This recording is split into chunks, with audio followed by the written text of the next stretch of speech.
All right, here I go again, making another video. I'm a Christian bodybuilder. I love working out. I think it's a physical expression of the spiritual things that we're doing. And just so you know, this whole video is unscripted. I'm just speaking off my mind. So if it gets choppy, whatever. But as a bodybuilder, I love going to the gym, seeing my flaws, working out, comparing myself to others, comparing myself to who I was yesterday, comparing like my body parts to where they were, where I want them to be, and then doing the work to physically go in and change those things, attack those things. It's the same thing spiritually when we read the Bible.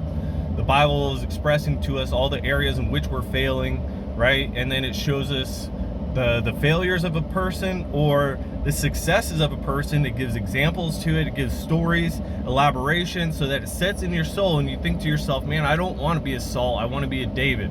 I don't want to be a prideful, arrogant, egotistical jerk who's all about himself and not humble enough to recognize when God's speaking to me, talking to me, correcting me, teaching me something new, and then walking into it. I'm a person that wants to spiritually grow. I'm a person that wants to press in. So it's the same concept of bodybuilding as the Bible, I believe, you know. And here's the thing is, I was talking to my friend the other day, and he goes to church with me, and we were in the gym, and you know, I was saying, man, I look flat today. I don't feel as like I look as big as I should. I didn't have enough carbs in my system. And he goes, dude, he's like, your body, it's amazing. Like, what are you talking about? He's like, you got that thing that people get when they work out too much and then they don't recognize within themselves, what's going on, or they don't visually see what other people see. And I mean, I'm not perfect. I'm not great in any sense of where I want to be, right? But I'm also comparing myself to people who are on steroids and stuff, and I'm natural, so it's not the same comparison. But he's trying to figure out the word. He's like, what's the phrase for that? It's like when your body something. I was like, body dysmorphia. And I thought to myself, and I said it out loud to him, I was like, look, dude, I feel like the statue of David that was being carved, and its perfection, in its perfection, and it takes time. You can't just carve that overnight, and it's one piece of stone. You have to be precise. You have to be perfect and exact with every movement, every motion, and and then it becomes a perfection that everybody can admire. Now, that's a little exaggerative for where I'm at. Like, obviously not everyone's going to admire what I'm doing, and I do this for myself and my wife, and even she doesn't care that much about it. So it's all for me, that I'm doing this, and because I enjoy it. I love it. I love the feeling of the experience. I love going through the pain. I love knowing I've accomplished something for the day. I love knowing that I've pushed myself past my limits, to my limits, and then past my limits, and and that the pain and the struggle makes it worth it. I mean, the way the chemicals react in your brain, the dopamine that floods your system, it's a reward system for doing the hard thing, and that's what I'm doing constantly in the gym. So I like it, I love it, and I keep going back. I know probably 99% of the people won't care about it, but I do. My point is, though, is I know this is going to sound controversial, but body dysmorphia should be the goal of anyone who goes to the gym. And let me explain on that, because obviously body dysmorphia is a mental condition, but the thing is I absolutely, I have it. But the thing is, okay, yet again, I'm aiming for perfection.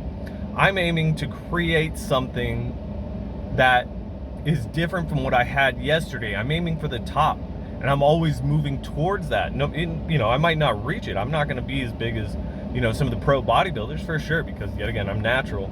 But the thing is that doesn't stop me. I'm always going to aim for the top, and I'm always going to be chasing that dream, that goal. No matter how old I am, I'm going to keep pressing on to those things. I've been doing this for like 15, no, maybe it's like closer to 20 years. It's somewhere around there. It's not exact. I'm not going to sit here and ponder it on video.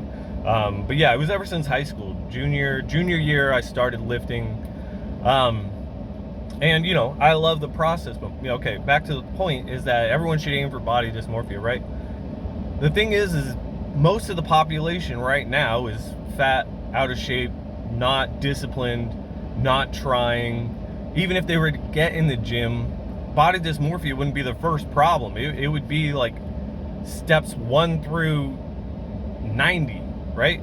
Because getting to the point of where I'm at, which is like, 10-11% body fat and, decent muscle on the frame, and looking good and feeling good, and knowing that when I look in the mirror, like, dang, this is the best I've ever looked, and it's comparable to pro bodybuilders, yet again, natural ones.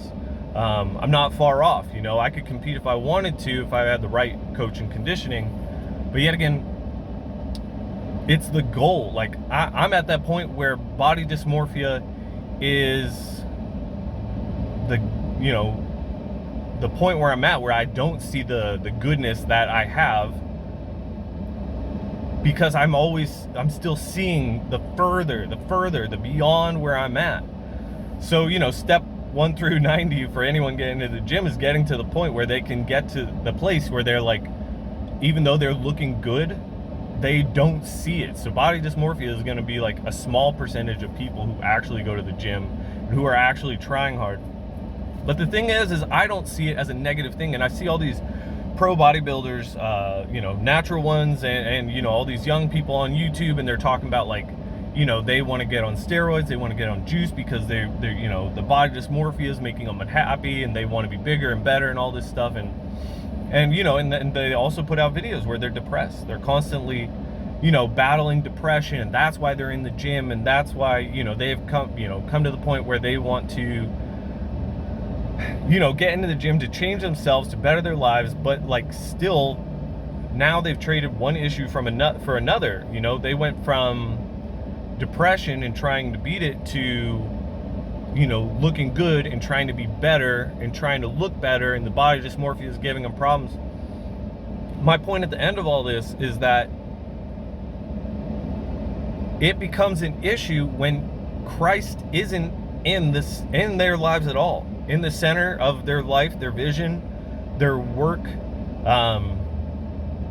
Body dysmorphia is an issue because that void that they're trying to fill, that hole that they're trying to fill with bodybuilding and looking better than everyone else and looking bigger and bigger all the time, they're trying to fill that Christ hole that's within them with all this external stuff. And the thing is they're never going to get there.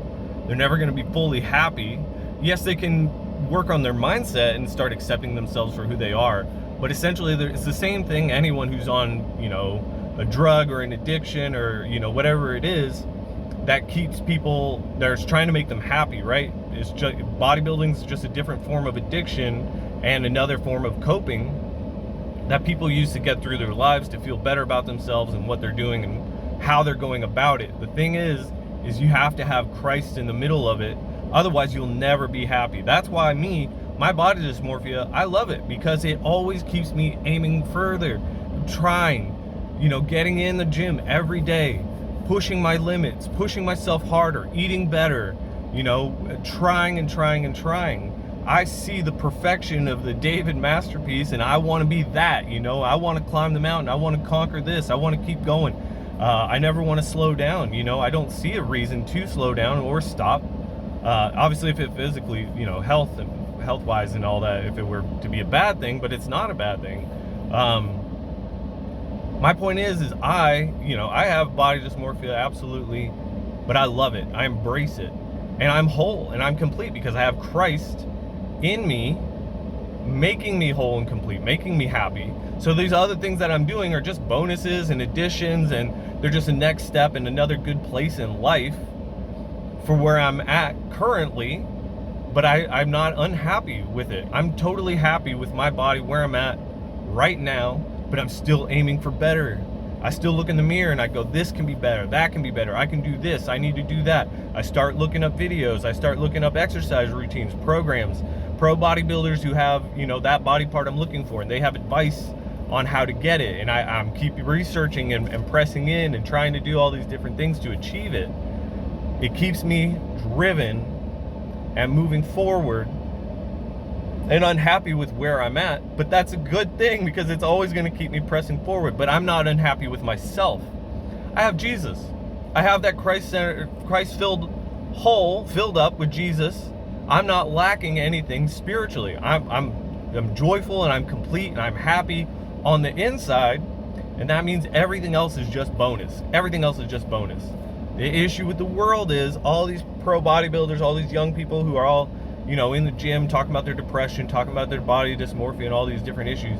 They're not full. They're not happy. They never will be. They can do as much as they want to for the rest of their lives. They can get on all the gear they want to, and they can give up every sacrifice that they need to get to their body where they want it to be or dream that it could be. And even the pros will tell you you'll never be happy with that because there can be someone bigger, better. Or if you ever regress even a little, you compare yourself to where you were, right? But that, yet again, they're not filled up in that special place that needs to be filled up so that they're happy no matter what. So that's my, that's my take on body dysmorphia. I love it. I embrace it. I accept it. I'm running with it. I'm not the biggest person. I'm 152 pounds at 10% body fat. But I'm totally, entirely happy with that. I'm totally, good with where I'm at, and I accept me for me and who I am, but I'm still aiming for better. So, if you want to get in the gym, you want to do that too, yeah, absolutely. You're going to feel better in a million different ways about how you're doing, how your body looks, how you feel, but you got to have Christ in the middle. Otherwise, you're never going to be happy. You're never going to be satisfied. You're never going to be whole. You're never going to be complete. And you're just another drug addict trying to fill that void, just like everyone else. Everyone else who's addicted to alcohol, crack, meth, cocaine, marijuana, heroin, you name it. We're all trying to cope in this life one way or another, whether that's success as being a CEO of a top company or being a billionaire, millionaire, having this car, this thing, that thing. All of it is in vain. All of it's for nothing if you're not worshiping God, if you're not, if you don't have that God-shaped hole inside of you filled up with God and Jesus Christ. You're just going to always be miserable chasing after things that will never get that for you. So I hope that you find that now. I hope that you find that in your journey. I hope that you understand what I'm saying. And I hope that you can figure it out sooner rather than later, because some people go their whole lives and they figure it out too late, and they miss out on a lot of the blessings that they have. I mean, if you're young, the younger you are, the quicker you come to Christ, like the more, man, you're going to see God work in your life, use you, and change you into the person that he's destined you to be. Don't put that off any longer, accept that. So, okay, that's it. I'm going to leave it at that. Take care, and God bless.